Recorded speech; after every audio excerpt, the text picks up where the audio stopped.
What's going on, everybody? Welcome to another edition of Sons of Cinema. I'm DJ. Here's my tag team partner, Rex. One of us has the face of radio, and the other one has the voice of print. You be the judge.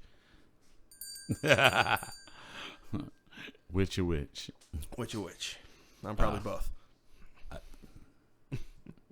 Your words, not mine. I would never be that cruel to you. I'm starting to feel like a broken record. Why? Because once again, I'm going to say the one thing I've been saying on countless episodes. What? Man, I miss going to the movies. Oh, man. Who are you telling? Oh, God. And I'm listening to, in theaters in other states have opened up. I was watching this thing on a John Campion show where apparently he took a trip from Los Angeles to Vegas just to watch New Mutants. Wow. All right? That in is his commitment. eyes, he's like, this movie could have been trash. But you got to go to the movies. I'm kind of feeling the same way. I'd go see Twilight. As long as it was in the actual theater. Just walk in. Do you smell that popcorn? Something's wrong with you. Oh, we don't got that type of time. This is not that type of episode. All right. But in an interesting note, a lot of movies, as I've said time and time before, have got to experience what I'm now calling the Toretto Shuffle. It's kind of like Three Car Monte, but and certain movies that were initially slated to release earlier, as we mentioned, Toretto, the F9 The Fast Saga, which was originally supposed to come out this past April, has been pushed to April 2021. Si, senor. All right, and another movie, in which the one we're about to talk about right now, Black Widow, which was initially slated for May 1st, if I'm not mistaken, and has now been pushed back to November 6th. Yes, and what's scary is it's not the first or second time. Like, this movie's been pushed back so many times, and at this point, this movie's all like, "Oh, we pushed back again." And it's like, "Quick, you're complaining." This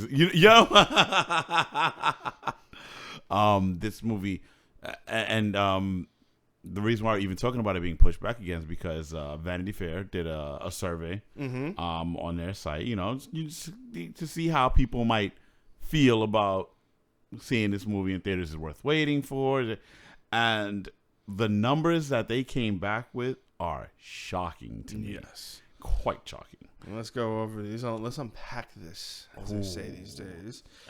First thing, this was a survey that was done of over 1,000 people between August 3rd and August 10th. Yep. All right. And in that survey, for those that complained that I may look down, but I got notes, so just bear with me. All right. In fact, here, we'll do this. That way it looks like I'm still looking at you guys. Okay. I like that, actually.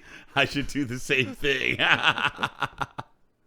All right. So according to the Vanity Fair survey, 55% say that they don't care about seeing Black Widow in theaters. They want to watch it at home now. Yes.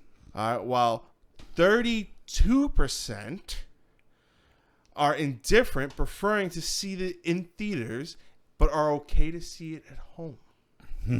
Leaving people, much like Rex and myself, the 13 percenters. All right, and we should be calling that our movement, the 13 percenters. The 13 percenters only want to watch it in theaters. Yes. As an avid moviegoer, there's nothing that tops the theater experience. Granted, yes, there are certain movies that you don't necessarily need to see in theaters. All right, honest to God, as much as we're fans of this man's work, and you often cosplay your life after him. Vin Diesel's Bloodshot. Wow. Did not need to be seen in theaters. We were quite comfortable watching it at home. Yeah. During this whole thing, I wonder how many people have actually upgraded their TVs to something decent. It's like I did. I went out, I bought a 4K OLED TV now. Like, do I really need to go to the theaters?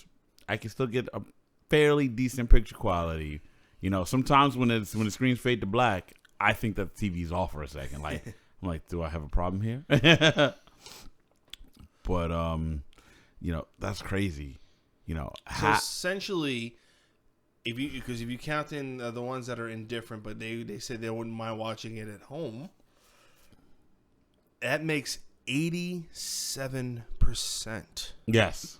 of movie-going fans want to watch it at home. Mm-hmm. Now let's look at the facts here. One of the films that was initially slated for a theatrical release that's now been released at home, Mulan, was released with an additional premium charge. Yes. Granted, how we felt about it ideally makes sense, because if you go and you release a movie like this, a movie that you spent a huge budget on, Mm-hmm.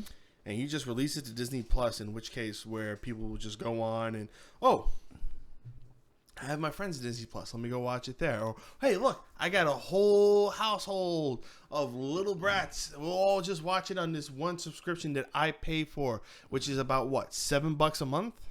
$7.99. $7.99. All right, which ideally, if we're being honest, is a loss. Yeah. The fact that they released it on Disney Plus with a premium charge can still be considered a loss. But they had to take a chance, and that is a chance I do not see them doing with Black Widow.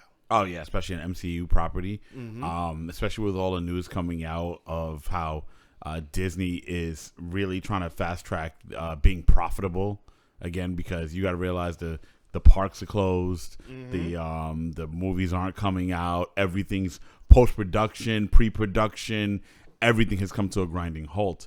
What I'm thinking is, since this movie is, wrapped up and done and all of that, what I'm thinking, Disney is going to try to wait and see how Mulan does. Mm-hmm. So if Mulan doesn't bring in the, they've always got that magical number that some executive is like, yeah, it'll bring in $800 million of revenue for us, and we'll call that the Iger figure. There you go. Oh, Ghostbusters. I mean, Ghostbusters. Well, you didn't hear about that with Ghostbusters when they anticipated it to be. Never mind. No. I was gonna say, because I was going off of the original CEO of Disney, Bob Iger. Well, he's not CEO, but he moved to, I forget what position, but yeah, he's but yeah, I think if Mulan doesn't hit that number, then we're safe for this to still be released, because in November we may not know where we're gonna be. Mm-hmm. Especially at the early of November. Yes. It's not, people aren't gonna be like, oh yeah, yeah, we're about at least this one season away from the series finale of 2020. Yeah. But the series finale, Windows, it decided in the middle of me looking at it to lock me out. Why are we such a minority? So, I don't understand why. Then again, let's break this down. Of all our friends that are moviegoers, you're not to put us on a pedestal, but we are the ones that have A-list. Hell, at one point, me and our friend TG, yeah, we were the only one, and his significant other, we were the only ones that had Movie Pass. I still have my card, and I have full intentions to frame it. Good luck with that one. Yeah, just go to Michael's and get it framed much like that one. Like that one? Mm-hmm. What's also interesting is you also came across other surveys, not only done of Black Widow, but of other films as well. Yes, these are super shocking, okay? So, I don't have to do what you did. I can do. I know I cheat. So... And if I just we're doing this on the fly, folks. We're doing it live. All right. So when it comes to when they did this survey at the beginning of April. Wow. What month is this? Yeah. September? There you go. The way you start, when it comes to, I was like, is he about to read a Maury result? What's going on here? When it comes to the box office numbers, Mulan, you are not in theaters. Which is actually shocking, because according to the survey, Mulan, I don't care about, so people that don't care about seeing this in theaters, Mulan is at 51%. Holy smokes. Yep. Fast 9, 48. This is the indifferent category. No, this is, I don't care about seeing it in theaters. It's my money and I want it now. Quiet Place, 53%. No Time to Die, 49%. Almost everything is half. It's like half the people don't want to see this in theaters. They want it now. And that's not including the indifferent people. You add the indifferent people, we're talking another 30%. We're talking anywhere from 80 to 85%, 87% as high as with Black Widow. Wonder Woman, 84% of people don't care about seeing, are either indifferent or want to see it now at home. Like Wonder Woman, 1984, one of DC's most anticipated movies. I don't understand how that Tenet had people. So 54% of people didn't want to see this, didn't care if they saw it in theaters. They wanted it now, and on top of that, another 30. So we're talking 84% of people. How is that even? These are some ridiculous numbers to me. Does this mean that movie theaters are going the way of the dodo? I hope not. Because like you said, this is there's nothing quite like the movie theater experience. Mm-hmm. The sticky floors, the fresh popcorn. I don't know about your AMC, but my AMC is quite fresh. Yes. And Deli fresh. I know fresh. That is fresh. I know fresh. Oh man, but that to me, so that's why I'm saying a lot of these companies, if they see how well Disney does, if Disney flops with Mulan on this Disney Plus deal, right? Pardon me. I don't think anyone else is gonna try that again. Yes. But if it succeeds, we are going to be landslide. It's gonna be a bombastic, everybody, you're going to start hearing every week, oh yeah, this movie we're going to do on VOD, this movie we're going to do on the streaming service, this movie we're going to, and I don't think that's going to, I hope that doesn't happen, and I don't think that will bode well for not just the movie theaters, but honestly, the movie industry as a whole. Yeah. Because it's going to be quite formulaic. It's going to be quite the problem with other theaters, not other theaters, but other companies either trying to, imagine a schedule where you don't have to release, you don't have to worry about the release date for other movies in theater. So you're sure to yourself, because you know how like everyone's okay, we're gonna. That was one of the things. A lot of people shuffled the movie theaters, movie release dates around. Yeah. Okay, this one we're bumping up to a little bit before Christmas. Wait, that movie's going to come out, so we're going to... If everything's going on streaming, it's going to be crazy hectic. Yes. And it's going to be all about getting these movies out faster and cheaper probably at this point. Mm-hmm. Yeah, it's going to be crazy times we live in. I'm sorry about that little rant, folks. No, he's not. I regret nothing. Yes, you do. But even if I am one of 10 people that go to the theaters to see Black Widow, I have no problem with that. And at the end of the day, I've got my crew.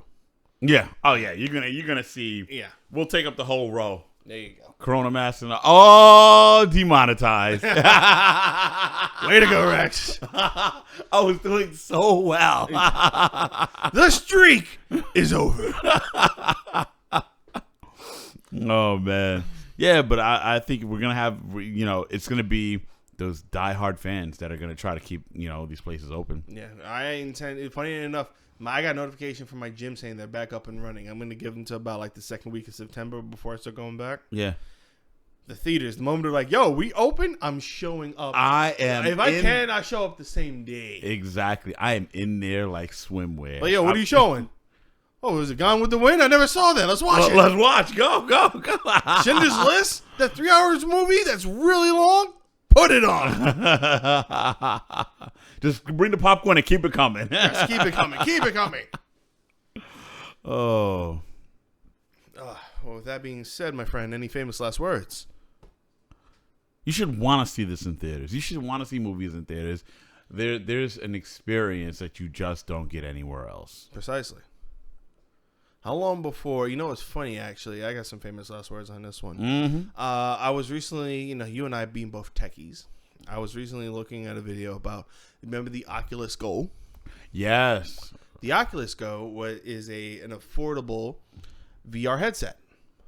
When I say affordable, I think it was like what, about $200 or less? Something like While that. the other Oculus was like in the $700 and $800 exactly. range, but they came with By the controllers.